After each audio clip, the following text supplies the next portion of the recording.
जी।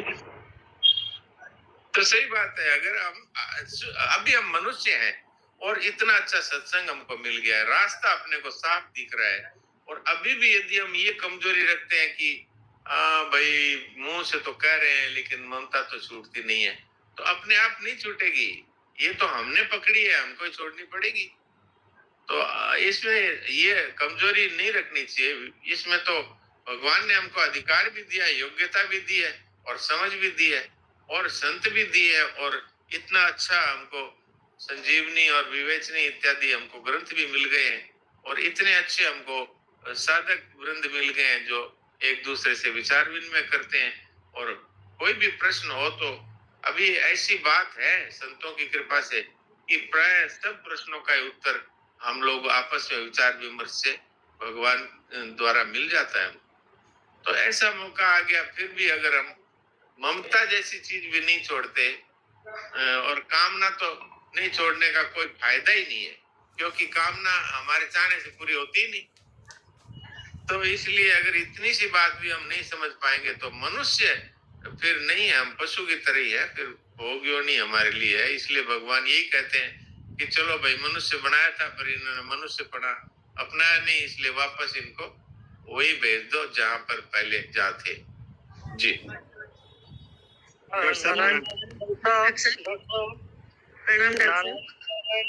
DL Soni ji बोलो पहले। DL Soni ji, हाँ डीएल सोनी जी बोलो, आप क्या बोल रहे हो? एक एक बोलो, एक एक। हाँ डॉक्टर साहब, थोड़े से शब्दों में बताइए, आपने बहुत अच्छी बातें कही। आपकी बात का जो सार है वो ये आ गया कि कौटुंबिक मोह जो है, रिश्ते में रहते हैं लेकिन ममता नहीं रखनी है कुटुंब से, परिवार से ममता। सुनिए आप, ममता छोड़नी है। अपना जो कर्तव्य कर्म है निष्काम भाव से उनकी सेवा कर दो, लेकिन मन में जो मनन है वो भगवान का ही चाहिए। तो ये कौटुंबिक मोह, ये सब कुछ अपने आप ही छूट जाएगा, ममता छोड़ देंगे। और ममता छोड़ना कोई बहुत बड़ी बात नहीं है। टूटती है, हम लोग भी गृहस्थ हैं, हमारे भी हैं, लेकिन ममता नहीं है। कर्तव्य कर्म जो आपने कहा निष्काम भाव से वो करते ही हैं, लेकिन मन में जो है परमात्मा का मनन चलता ही। ये आपकी बात का सार जो मैंने पकड़ा। नारायण नारायण। जी, बहुत अच्छा। डॉक्टर साहब प्रणाम। प्रणाम। हाँ, मैं कह रहा था कि जैसे सभी बातों को मानने का करते हैं और मानने की बेटी के मन से एकदम मानेंगे, पर थोड़ी सी कोई बात कभी कोई घर में बोल दे कि इतनी सत्संग करते हो, गुस्सा तो ऐसे ही आता है, तो फिर और ज्यादा गुस्सा भड़क जाता है। अरे मैंने सत्संग पर आक्षेप करते ही, तो इस बात को कैसे सुधारे? इस बात का दुख होना चाहिए, दुख होना चाहिए, दुख कि भाई अगर मैं शरीर नहीं हूं, और अगर ये कोई बात इस शरीर के लिए या हमारे नाम के लिए कह रहे हैं, तो इससे हमारा क्या लेना देना है? संसार में बहुत से लोग बहुत से लोगों को गालियां दे रहे हैं, तो इससे शरीरों से, हमारा नाम से, शरीर से, इससे हमारा कोई मतलब नहीं। तो इस तरह से दुख होना चाहिए, दुख। मेरे को ये गुस्सा क्यों आया? एक साधक की बात मैं जानता हूँ जो बहुत गुस्सेल थे। तो उन्होंने हॉस्पिटल में एक कर्मचारी को बहुत जोर से डांटा, बहुत जोर से डांटा, पर वो सत्संगी थे। तो फिर उन्होंने कहा, इस कर्मचारी की जितनी गलती थी उससे ज्यादा मेरे को गुस्सा आया, ये गलती है, तो आज के बाद मैं इस गलती को कभी नहीं करूंगा। और फिर उनमें सुधार हो गया। ऐसे जब हमें दुख हो जाए कि भाई ये मेरे को इस तरह गुस्सा क्यों आया, अगर उन्होंने कोई गलती करी है तो उनको बता दो प्रेम से, भैया ये गलती है, ये नहीं करनी चाहिए, बस। इसके बाद हमारे गुस्से से क्या उसका सुधार हो जाएगा? गुस्से से और मारपीट से जब हम बच्चों को सुधारना चाहते हैं, उनका कभी सुधार नहीं होता। उनका सुधार होता है प्रेम पूर्वक उनको एकांत में, सबके बीच में उनका अपमान न करें, एकांत में अलग कमरे में लेके बच्चे को समझाएं, देख बेटा ये करने से ये नुकसान होता है, इसलिए अपने को ऐसा नहीं करना, तो उनका सुधार हो सकता है। गुस्से से, डांटने से कभी होगा नहीं। और इसके लिए हम साधकों को दुख होना चाहिए बहुत जबरदस्त कि भाई हमारा शरीर से कोई संबंध नहीं, मन से बुद्धि से कोई संबंध नहीं, परिवार के सदस्यों से भी हमारा वास्तव में ममता का कोई संबंध नहीं। तो इसलिए हमें अगर किसी ने हमारा नाम लेके या हमें कह दिया तो इससे हमारे कहाँ पहुंचा, वो हमारे स्वरूप तक तो पहुंचता ही नहीं। उन्होंने जो कुछ भी हमारे लिए उल्टा सीधा कहा, तो इस तरह से विचार करेंगे तो बहुत शीघ्र मिट जाएगा, पर इसका दुख होना चाहिए तभी मिटेगा। जी, ये सोचते हैं कि भाई सत्संग तो अच्छे के लिए ही कर रहे हैं, तो उस पर आक्षेप लगाते हैं। तो अब नहीं तो वो तो देखिए, उनको आप नहीं रोक सकते। स्वामी जी महाराज कहते हैं कि अगर हमें गुस्सा आता है तो हमें विचार करना चाहिए कि वास्तव में हमने इतने साल तक सत्संग किया और उसका हमने लाभ नहीं लिया, ये दुख होना चाहिए। वो उनको नहीं रोक सकते, वो तो स्वतंत्र है। डॉक्टर साहब एक बार ये भी महाराज जी कहते थे ना भाई, भगवान भी अवतार लेके आ गए, तो लोग तो भगवान को ही दोष देते हैं या गलतियां निकालते हैं। तो बिल्कुल, भगवान कृष्ण को दुर्योधन ने कितना अपमानित किया और शिशुपाल ने कितना अपमानित किया, लेकिन भगवान है, वो भगवान है, वो सुनते हैं। हाँ जी, सविता आप पूछ रहे थे क्या कुछ? जी प्रणाम डॉक्टर साहब। हाँ प्रणाम, बोलिए। मुझे उत्तर मिल गया डॉक्टर साहब। कहना दुख होना चाहिए, नहीं छोड़ रहे हैं तो दुख होना चाहिए, भूल मैंने की है तो मुझे ही मिटानी है। दुख होना चाहिए, उन पे गुस्सा हमको अंदर ही अंदर आता है तो हमारी गलती है ना। उन्होंने अगर हमें, मान लो कि मैं चोर नहीं और किसी ने मुझे कहा कि इसने चोरी की है, तो मुझे क्यों गुस्सा आएगा? मुझे तो ये मन में सोचना चाहिए, अगर मैंने चोरी की है तो मैं सुधार कर लूं, और मैंने नहीं की है तो ये बेचारे अनजान है, ये कह रहे कोई बात नहीं, बल्कि उनके हित की भावना रखनी चाहिए कि ये बेचारे अनजान है, ये समझते नहीं, बस जी। और ये जड़ता अगर नहीं छूट रही है तो इसका समाधान यही होगा कि मैंने भूल की है, मैंने पकड़ा है तो मुझे ही छुड़ाना, और कोई नहीं कर सकता है कुछ। एकदम दूसरा कौन छुड़ा सकता है? अगर दूसरा छुड़ा सकता तो आज तक इतने संत हुए, और भगवान स्वयं भी तो हम थे तभी उनके अवतार हुए। अनादिकाल से भगवान भी और हम भी है, तो न तो भगवान ने छुड़ाया न संतों ने छुड़ाया। क्यों? कि जीव को स्वाधीनता दी है, भाई तुमने पकड़ा है तुम छोड़ो। और फिर भी संत तो कृपा करते हैं, पापी से पापी का भी उद्धार करने की कोशिश करते हैं, भगवान भी पापी से पापी का भी उद्धार करने की कोशिश करते हैं। और कोई कम से कम भगवान से ये तो कहे कि हे ठाकुर मेरे से छूटता नहीं है, आप छुड़ाइए। ये बोलते हैं, हाँ ये बोलते हैं, दुख होता है, हे भगवान क्या करूं, छूटता नहीं। हाँ तो छूटता है, ये पक्की बात जी, तो जरूर छूटेगा। दुख होना ये बहुत बड़ा साधन है। किसी भी असाधन के होने पर, वो आदत के कारण, स्वभाव के कारण, कुसंग के कारण होता है, तो हमें जबरदस्त दुख हो तो भगवान का ऐसा विधान है जिससे हम दुखी होते हैं, वो जीवन से निकल जाती है वो चीज। जी बहुत अच्छा, धन्यवाद। डॉक्टर साहब प्रणाम। प्रणाम। हाँ, अभी डॉक्टर साहब चर्चा हुई थी कि ये ममता जो है मन से कर लेते हैं लोग, मन को उठा लेना है, मन के द्वारा ऐसा करना है, मन से बार बार चिंतन होता रहता है, ये मन बेचारे को ला करके खड़ा किया जाता है। जबकि सत्संग के द्वारा ये बातें खुल गई हैं कि मन के पीछे दो लोग खड़े हैं, एक तो बहुत नजदीक है, मन की बिरादरी का है, और एक है जो दूर वाला है। वो है जो नजदीक वाला है वो है मैं, और जो दूर वाला है वो है चेतन। तो ये चेतन को, इस ममता को हटाना है कि मैं को हटाना है, कि मन तो बेचारा जड़ है? थोड़ा इस पर प्रकाश डालें। वास्तव में तो मनुष्य जो स्वयं है वही दोषी है। मन तो बेचारा एक औजार है हमारा। मन तो स्वतंत्रता से कुछ नहीं करता है, मन वही करता है, मन वही जाता है जहाँ हम जिसको हम पसंद करते हैं अथवा जिसको नापसंद करते हैं। नापसंद करते हैं तो द्वेष हो जाता है, तो हम कहते हैं हमारे मन में बड़ा द्वेष रहता है। ये मन में नहीं है, ये हमने स्वयं ही स्वीकार किया है। और ऐसे ही अगर हम किसी को पसंद करते हैं, किसी से राग करते हैं, तो ये भी हम ही करते हैं। मन बेचारा क्या है? मन तो जो आप जैसा चाहते हो वैसा मन करता है। तो लोगों ने इस तरह के दोहे बना दिए, वो वास्तव में उन्होंने ठीक से सत्संग किया नहीं। तो ये एक ने दोहा बना दिया, मन लोभी मन लालची मन चंचल मन चोर। फिर अंत में ये कह दिया, मन के मते न चालिए पलक पलक मन और। तो ये बाद में शिक्षा भी दे दी। और वास्तव में न तो मन चंचल है न चोर है। अर्जुन ने भी यही प्रश्न किया कि ये मेरा मन है, ये बड़ा चंचल है, तो ये तो हवा की तरह वश में होने वाला है ही नहीं। तो भगवान ने क्या कहा कि वास्तव में कामना है, यही है मूल। तुमने ये कामना स्वीकार करी है तो काम ऐसे क्रोध ऐसे रजोगुण समुद्भव महासुनो महापापा विद्यन में वेरिणम। इस प्रसंग में तुम जो है ये कामनाओं को बेरी मानो, मन विचारक क्या है जी। प्रणाम डॉक्टर साहब, इसमें अहम का बड़ा रोल है। अहम है, ये मूर्खता का नाम है।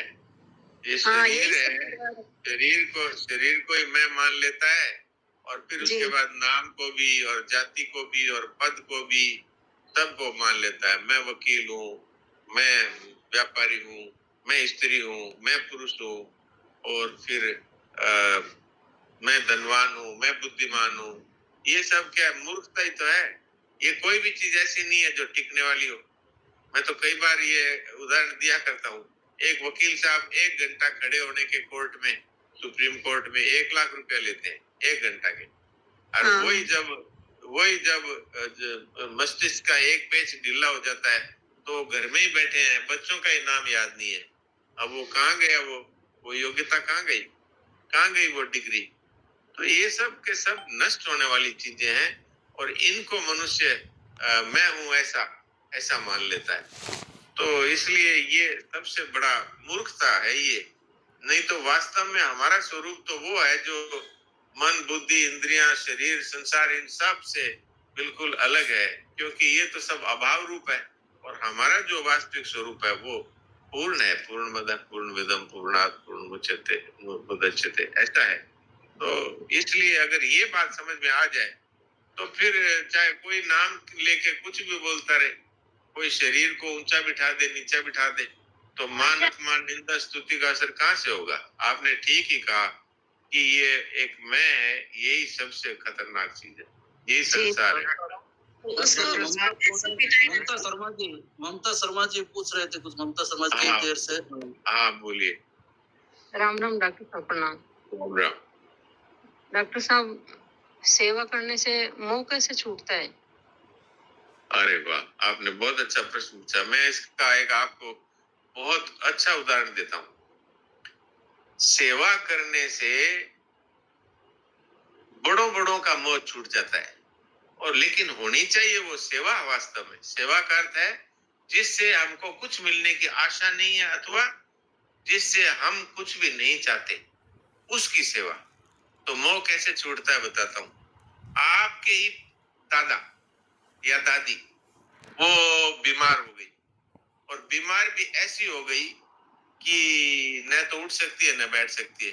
अब आप ही उसको भोजन कराओ, आप ही उसका टट्टी साफ करो, आप ही उसका पेशाब साफ करो। तो एक सच्ची घटना और बता देता हूँ मैं। मैं उस समय में एक गांव में डॉक्टर था। तो मुझे गांव था छोटा, इसलिए जिसको घर बुलाना होता था तो वो कहते थे भाई आप घर पे आके देखो, तो उसके अलग से एक फीस थी। तो मैं एक घर में मुझे बुलाया गया, तो मैं वहां गया तो मुझे बाहर की बैठक में बिठा दिया। तो मैंने कहा भाई रोगी कहाँ है? तो एक स्त्री अंदर से आई, वो आके मेरे पास बैठी कि बात मुझे करनी है, रोगी तो अंदर है। तो रोगी कौन है? बोले रोगी तो हमारी सास है, और वो उसको टीबी बताई है, तो 4-5 साल से वो बिस्तर में ही है, वो उठ बैठ नहीं सकती, सब कुछ हमें ही करना पड़ रहा है। तो मैंने तो आपको इसलिए नहीं बुलाया कि इनका इलाज कैसे होगा, मैंने इसलिए बुलाया है कि आप अच्छी तरह जांच करके बताओ अब ये और कितने दिन जिएगी। तो आप बताइए, या तो आप सेवा करते रहिए लेकिन बदले में उनसे कुछ मिलने की आशा नहीं है, तो आपका मोह और ममता छूट जाएगी। और या आप इस तरह सेवा करते हैं कि जिससे अपने को कुछ चाहिए ही नहीं, तो उससे ममता होगी नहीं।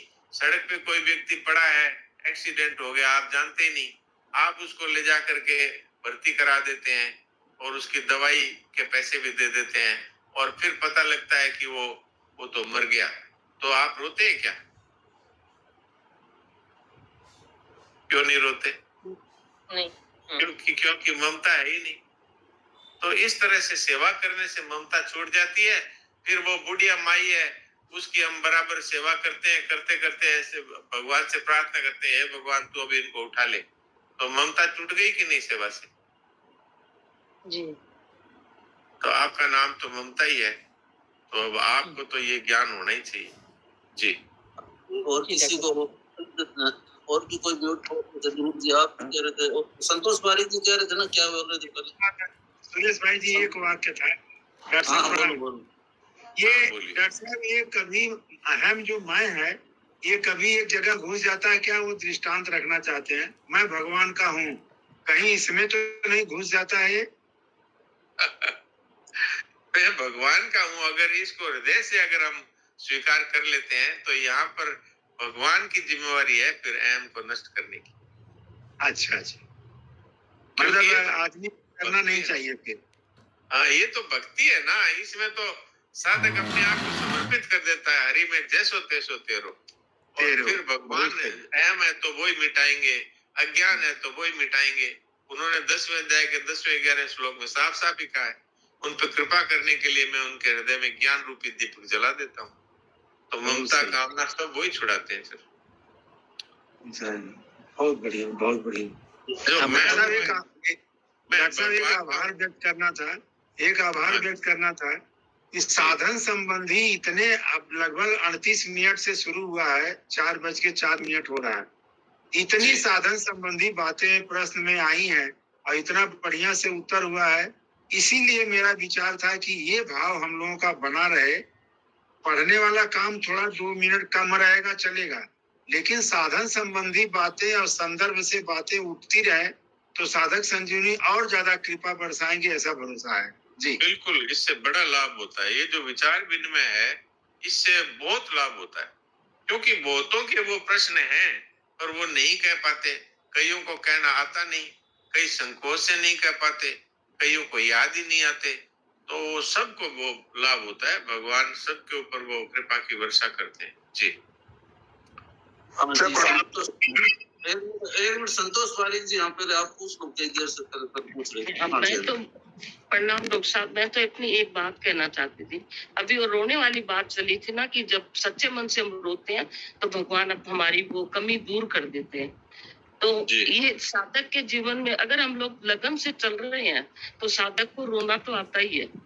तो ये मैं अपनी बात बता रही हूँ कि मेरे को जब पहले रोना आता था तो फिर मैं अचानक अंदर एक सवाल उठता, क्या तू रो रही है? क्या भगवान के लिए रो रही है इसमें, या संसार का पुट है? ऐसे कहते ही वो रोना बंद हो जाता। लेकिन आज वो बात नहीं है। बहुत अच्छा, ये सत्संग का प्रभाव है। हाँ जी, तो मतलब सब, मैं ये तो कहती हूँ साधक को चेक करना चाहिए अपने आप को कि हम रो रहे हैं, क्या पता हमारे जीवन का वो दुख दूर नहीं हो रहा है, शायद उसके लिए रोना आ रहा है, या भगवान से कुछ मांग रहे हैं उसके लिए रोना आता है। ऐसे करते करते एक स्थिति वो भी आ जाती है। और डॉक्टर साहब, ये सब अब बातें नहीं रही, फिर भी रोता है, तो वो रोना क्यों आता, मुझे ये बताइए। नहीं, तो वो तो भगवान के प्रति एक प्रेम है, उससे आता है। अपना कोई स्वार्थ नहीं है, तो वो जो रोना है वो भगवान के लिए है जी। हाँ महाराज जी, हाँ महाराज जी, ये दुर्योधन चरित्र जीने वाला अंत में तो वो भी भगवान को आश्रय प्राप्त कर गया है ना।